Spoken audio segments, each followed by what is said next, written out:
I'm making it absurd, because you have a system that is open to that kind of abuse. Now, let's be clear.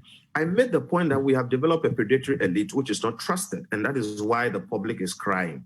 That being said, when we look at the specific issue of paying spouses of presidents, we should focus more on the principles. It matters that the public has lost that confidence, but we should interrogate the principle of that idea, separate from the names and people involved as one. And two, find out whether there is merit to the principle, and then we figure out how do we do this legally and in a way that does not lead to a situation where one day somebody awards themselves $1 million a month. Okay. If you ask me, and if we had time, I'll explain that the principle that there should be some sort of an allowance for first and second ladies in the Republic is a very sound one. I can defend it anywhere.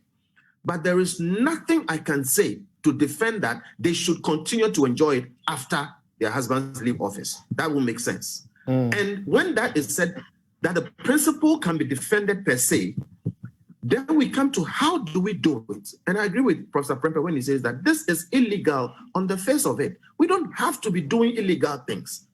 So let us figure out a way to do it properly and then also make it future-proof.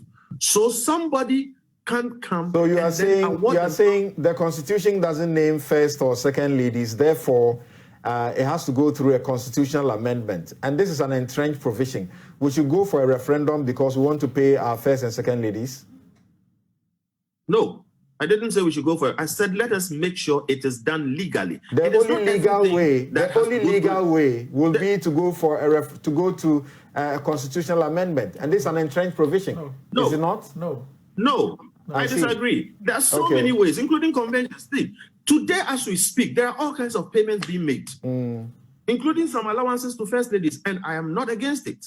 So what I'm saying is that it is not everything that must necessarily go through a constitutional amendment and a law and all these things. There can be ways. Look, development is thinking intensive. We shouldn't pretend that you just wake up, an idea comes, and then you do it.